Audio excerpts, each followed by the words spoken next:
नमस्ते साक्ष, मेरा नाम अदिति भूटिया मदान है और मैं दार्जिलिंग हिमालयस में पैदा हुई और पली बड़ी। मैं अभी दिल्ली में रहती हूँ और साक्ष, मुझे लोग मोमो मामी के नाम से भी जानते हैं। मैं फ्रोजन मोमोज का बिजनेस कर रही हूँ, in fact from the last 5 years। My company name is blue pine foods private limited और आज मैं यहाँ पे आई हूँ 5% का शेयर लेके 50 लाख की मांग रखने।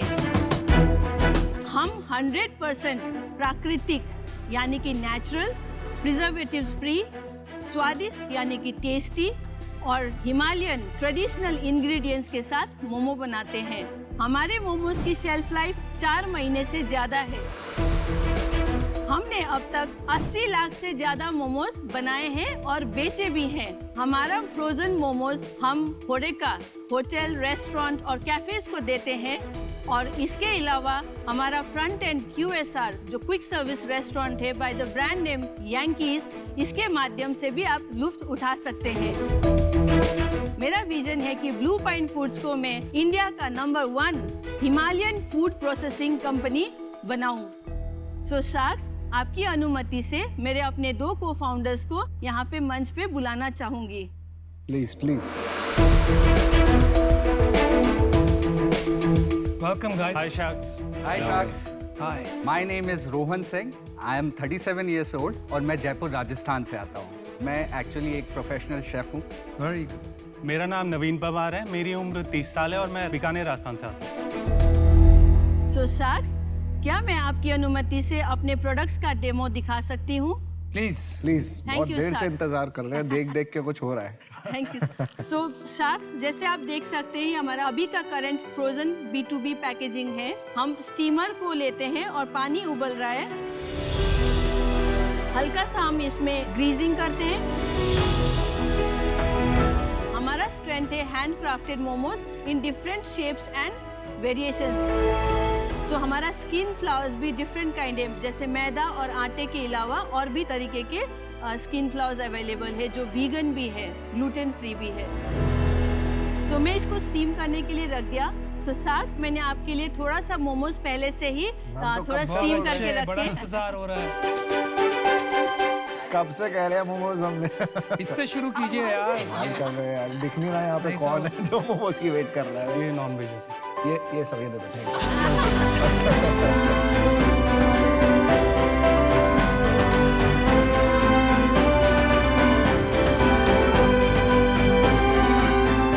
Momo Mami, you want to see his expression? मैंने मोमोज के बारे में काफ़ी टाइम से सोच रही थी। जैसे कि मैं दिल्ली में थी तो दिल्ली एनसीआर में हिमालयन कुजीन के लिए मैं तड़पती थी, ऑथेंटिक ट्रेडिशनल, क्योंकि वहाँ पे जैसे स्ट्रीट में जैसे मिल रहा होता था या सोल नरिशिंग फूड नहीं मिलता था, तो उसके लिए मैं क्रेव करती थी। तो इस चीज़ की वजह से सोचा कि क्यों ना हम कोशिश करें to change the way India eats. मेरा ना मोमोज बहुत पसंद है मुझे। ये आपके मोमोज बहुत ही डिलीशियस बने हैं। Thank I you. think बाकी शाक्स भी ये Yes. बहुत ही Thank अच्छे। you. And this Szechuan sauce भी आपका है? जी, काफी अच्छा है because oil कम है and काफी amazing है। एक चीज ये बताइए, जो आपने यांकी बोला, ये क्या वेंकीज की तरह एक फ्रोजन फूड का ब्रांड है या ये आपका रेस्टोरेंट है? ये हमारा front end quick service restaurant है। और ये यांकीज नाम कैसे आया? यांकीज नाम मेरा फॉर्मर नेम जो बिफोर मैरिज, मतलब शादी से पहले, यांगछिन लम्मू भूटिया है। तो शादी के फेरों के टाइम में नाम चेंज हुआ था, तो अदिति मदान मैंने यूज़ किया था। तो वही नाम मुझे बहुत पसंद आया क्योंकि as a blessing from my in-laws, ज़्यादा इमोशनल थी towards my husband and my family. असली शाख को मैं बताना चाहूँगी कि हमने अपना पहला आउटलेट जो है यांकीज मालवीय नगर से ही शुरू किया था। अरे बढ़िया, हमारा तो और- दफ्तर ही मालवीय नगर में है। आई वॉज सो एक्साइटेड, मतलब कि आपसे मिलना। मुझे लगता है कभी ना कभी आपने हमारे मोमोज भी खाए होंगे ऑर्डर करके। नहीं, अभी तक तो नहीं खाया, पर आगे से आपके ही खाने वाला हूँ। जी। तो आपके करंट बिजनेस में आपका QSR एंड प्रोडक्ट में का क्या कंट्रीब्यूशन है और क्या सेल्स हैं? हमने अब तक 3.60 करोड़ का किया है over the period of 5 years। हमने जब शुरू किया था अपना बिजनेस तो हमारा सेल था 9 lakhs। सेकेंड ईयर हम जैसे गए 27 lakhs पे पहुंचा। थर्ड ईयर 47 lakhs का पहुंचा। उसके बाद हमने अपना QSR इंट्रोड्यूस किया, तो हमारी सेल्स गई 74 lakhs. Then 5th year 1.09 CR. Then pandemic आया, थोड़ा सा हिट लिया हमने, ज़्यादा नहीं, हम 95 lakhs पे आए. अभी करंटली दिस क्वार्टर, 2 क्वार्टर जो हुए, एक तो पैंडेमिक में निकल गया, second quarter we already did 50 lakhs. आपने जो अभी तक सेल करी है इसमें होरेका का क्या कंपोनेंट है और डायरेक्ट टू कंज्यूमर का क्या कंपोनेंट है? बिफोर पैंडेमिक 60-40 था, 60 B2B था, 40% QSR का थ्रू. अच्छा। बट करंटली QSR लीड कर रहा है 60-40 में. तो 2 टाइप के बिजनेस होते हैं, B2B और B2C. B2B होता है बिजनेस टू बिजनेस, B2C होता है बिजनेस टू कंज्यूमर. तो समझो आप शैम्पू बेचते हो और आपका एंड यूजर जो है वो है एक होटल वाला, तो आपने अपना शैम्पू उस कस्टमर को बेचा जो है होटल, तो वो हुआ B2B. और यही अगर आपने अपने वेबसाइट से या किसी रिटेलर से एंड कंज्यूमर को बेचा यही शैम्पू, तो उसको बोलते हैं B2C. तो एक आखिरी क्वेश्चन मैं पूछना चाहूंगा आपसे कि अभी जो आप 50 लाख रुपए लेंगे उसका यूज क्या है? कुछ आउटलेट्स हम खुद के खोलेंगे और कुछ हमें फैसिलिटी एनहांसमेंट के लिए चाहिए, और थोड़ा वर्किंग कैपिटल तो हो गया और थोड़ा ऑपरेशंस के लिए.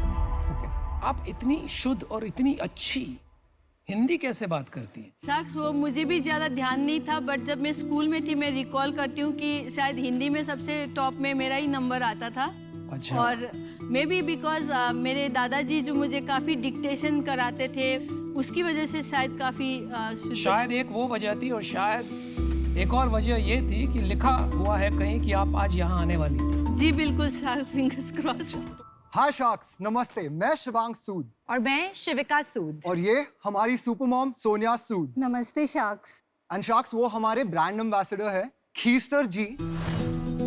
हम सब पुणे से हैं और हम ला खीर दिल्ली के फाउंडर्स हैं. We here seeking to raise an investment of 50 lakh rupees in exchange for 7.5% equity in our company.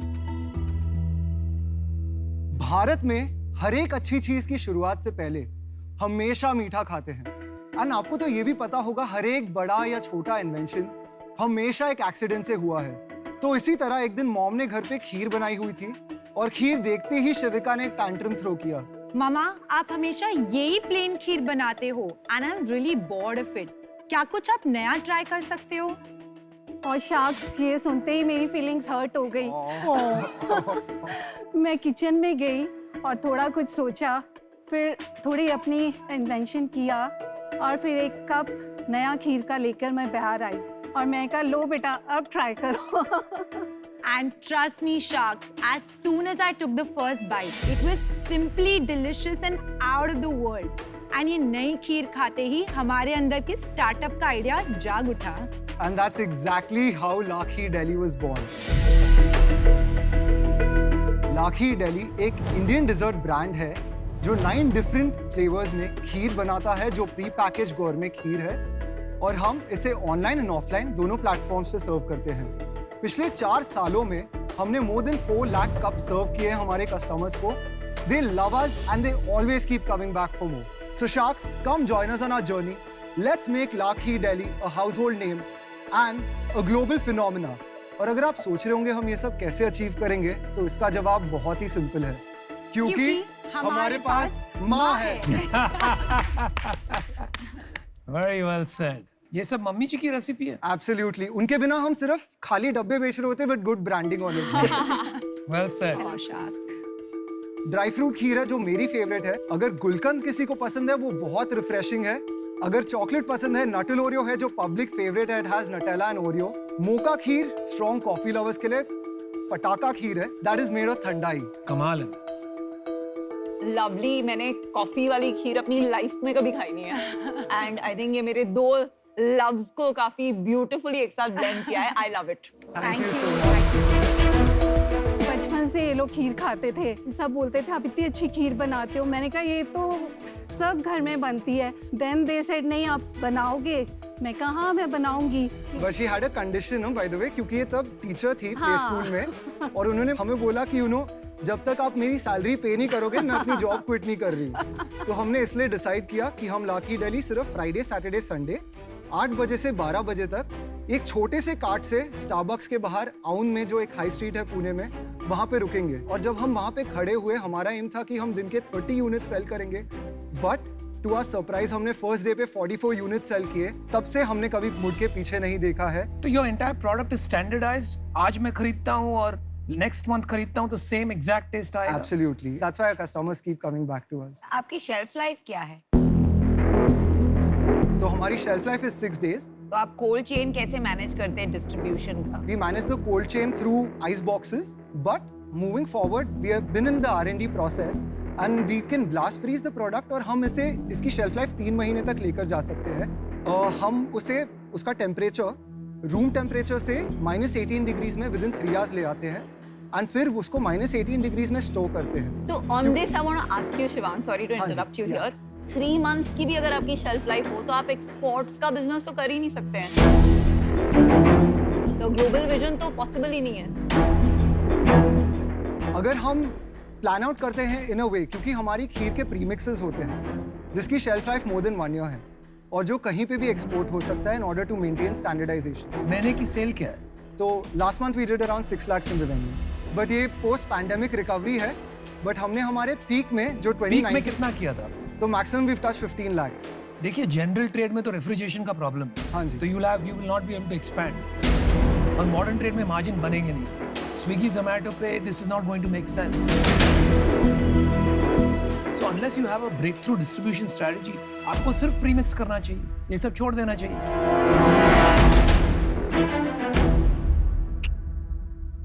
तो शिवांग, ये जो डेयरी का बिजनेस है ना, ये बहुत डिफिकल्ट बिजनेस है। हाँ जी। 20 थैली होती है दूध की, हाँ जी। एक थैली फट गई, आपका पूरा दिन का मार्जिन गया। एब्सोल्युटली। डिस्ट्रीब्यूशन से स्ट्रेंथ आती है। हाँ जी। ठीक है, क्योंकि शेल्फ लाइफ बहुत कम है। करेक्ट। इसलिए कोई छोटे प्लेयर को ब्रेक इन करना और बड़ा बिजनेस बनाना बड़ा मुश्किल हो जाता है यहाँ हाँ पर। जी। क्या ऐसा डिफरेंट करेंगे कि आप इनकी लेवल की डिस्ट्रीब्यूशन बना पाए? This also has a very good identity, will have a very good identity in FMCG and modern trade as well. क्योंकि अगर हम वहाँ पे प्रोडक्ट्स प्लेस पर करते आपने हैं, मॉडर्न ट्रेड में बेचा है कहीं पे, जैसे 24/7 हो गया, या आपने कोई भी मॉडर्न ट्रेड फॉर्मेट पकड़ लिया? But you can do it till आपकी 3 दिन से 3 महीना नहीं Correct. होती है। correct. So that has been on hold. That has been a huge challenge for us. But you know, we really need that support and backing to someone to back us and allow us to do things. Because we are people जिनके पास बहुत ideas हैं, हम कर सकते हैं। तो आप मेरे को एक बात बताइए, आपको ब्रांड बनाना है या बिजनेस बनाना है? बिजनेस बनाना है। नमस्ते शार्क्स, मैं Pratibha Kanoi, 68 years, founder of Mommy's Kitchen. यह मेरे बेटे विकास और विशाल। मेरा जन्म बर्मा में हुआ और मैं कुछ सालों की पढ़ाई बैंकॉक में की, जहाँ मुझे इंटरनेशनल क्विजीन का एक्सपोजर मिला। मैं बचपन से ही खाना खिलाने का और बनाने का शौक रखती थी। जब मेरी शादी 1974 में हुई, तब मेरे पति ने मुझे बिग साइज का ओवन गिफ्ट किया, जिसमें मैं थाली साइज के पिज़्ज़ा बनाती थी और मेरे परिवार को खिलाती थी, जो खाकर वाह करते थे और कहते थे तुम इसका काम क्यों ना शुरू करती हो। 40 साल बाद मुझे मौका मिला। लॉकडाउन में मैं मेरे परिवार के लिए पिज़्ज़ा बनाई। From the dough to the paneer I made at home. वो लोग खा के वाह करने लगे और इतने एक्साइटेड हो गए कि उन्होंने बोला, वाओ माँ, दिस इज अमेजिंग। माँ, जो बचपन से करना चाहती थी वो 2 मई 2020 को साकार हुआ विथ मॉमीज किचन। हम सर्व करते हैं freshly baked, thin crushed, crispy vegetarian pizzas और इसकी खासियत यह है कि ये कई घंटों बाद भी क्रिस्प रहती है। हमें इतना ओवरवेलमिंग रिस्पांस मिला कि हम बिना सोचे समझे आगे बढ़ते गए, from Mumbai to Kolkata and Bengaluru. और हम गर्व से कह सकते हैं कि आज मॉमीज किचन फैमिली में हमने 6,500 परिवारों को जोड़ा है। मैं गर्व से कह सकती हूँ कि अमिताभ बच्चन जी का भी और उनका परिवार भी हमारी मॉमीज किचन में शामिल है। तो शार्क्स, हम 90 लाख के बदले 3% इक्विटी देकर आपको अपने परिवार का में शामिल करने के लिए आमंत्रित करते हैं। प्रतिमा जी, आपका तो बहुत बहुत ज्यादा ही स्वागत है शार्क टैंक पे। आप 68 बिल्कुल लगती नहीं है, इतनी फिट और इतनी ब्यूटीफुल लग रही है आप। Thank you so much. कहीं ऐसा तो नहीं नमिता जी की मम्मी एमकोर फार्मास्यूटिकल की कुछ दवाई ले रही है? पॉसिबली आप तो इनके अभी तो ऑफर मिलेगा ही आपको। बिग सिस्टर लग रही है। मेरे को थोड़ी एलर्जी है डेयरी से, तो जनरली मैं पिज्ज़ा नहीं खा सकता हूँ, एंड आई लव पिज्ज़ा। तो आज आपने ये खिला के मेरा एकदम ड्रीम पूरा कर दिया। Nice, thank you. तो अभी आप लोग सब खाने में खाली पिज्जा ही खाते हो या कुछ और भी खाते हो? वीक में एक बार अलाउड है। So अभी every Sunday night we have pizza party at home. Oh nice. तो थोड़ा बिजनेस की बात करते हैं। ये सेगमेंट तो यार एक कंपनी डोमिनेट करती है, डोमिनोज। जो कंसिस्टेंसी है और अक्रॉस सिटीज और अक्रॉस आउटलेट्स, आप कहीं से भी डोमिनोज का पिज्जा मंगाइए, आपको सेम एक्सपेक्टेड टेस्ट मिलता है। आपका विजन क्या है? आपको एक आर्टिजनल पिज्जा की तरफ जाना है या आप भी QSR की तरह बड़े आउटलेट्स खोल के इसको पैन इंडिया लेके जाना चाहते हैं? ये हम इसे pan India with multiple cloud kitchens and take away joints खोलना चाहते हैं इसका।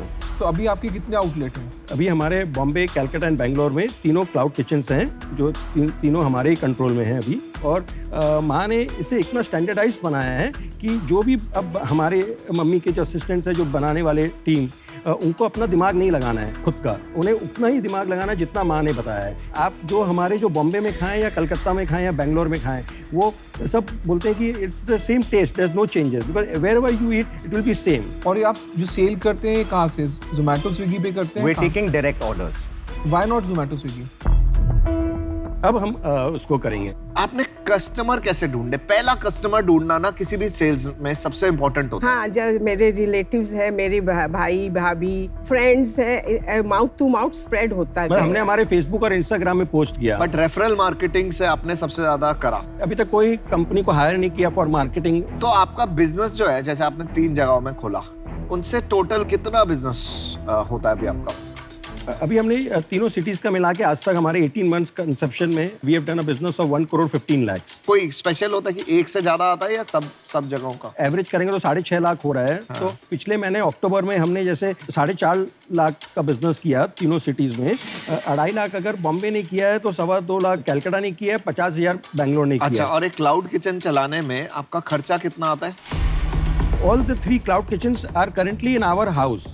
बॉम्बे में हमारा infrastructure is already there, so we need to get only the couple of things, equipments. And Calcutta में भी हमारा खुद का है, तो वहाँ भी हमारे पास सेटअप था। बेंगलोर में हमारी सिस्टर ने स्टार्ट किया है, तो वहाँ भी सेटअप था, सिर्फ मशीन और सब लाने पड़े। फैमिली बिजनेस है, फैमिली ने पहले ऑर्डर दिए, फैमिली ने क्लाउड किचन खोली, सही किया है, राइट? क्योंकि सबसे इजी काम होता है पहले अपने लोगों को जोड़ लो, फिर धीरे धीरे बाहर जाते हैं। बट इसमें एक नेगेटिव भी थोड़ा सा ये होता है कि आपको अभी मॉडल की इकोनॉमिक्स नहीं पता कि अगर आप कहीं बाहर खोलने जाओगे तो वो कितने का खुलेगा।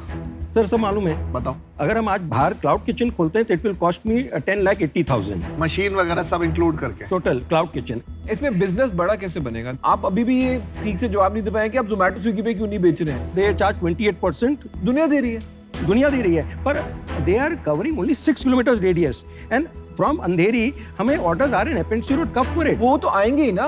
We wanted to do it, the reason why कि हम आज वहां पर करने लगे और हमें ऑर्डर स्लो होने लगेगा। कहीं आपको ये डर नहीं लगता कि अगर ऑर्डर आ गए मैं फुलफिल नहीं कर पाऊंगा? नहीं ऐसा नहीं। चलिए मैं आपको अपना डिसीजन बताता हूँ। मेरे को ये लग रहा है कि आप एक अच्छा क्लोजली नेट फैमिली बिजनेस चला रहे हैं। अगर कोई आज में आके मेरे को बोलता मैं क्लाउड किचन कर रहा हूँ, मेरा पहला सवाल होता है आप जोमेटो, स्विगी पे कितना बेचते हैं? आप बोल रहे हैं हम बेचते ही नहीं है, ठीक है। मेरे को उसमें लॉजिक नहीं समझ आ रहा है, मेरे को इन्वेस्टेबल बिजनेस नहीं लगता, तो मैं इससे आउट हूँ।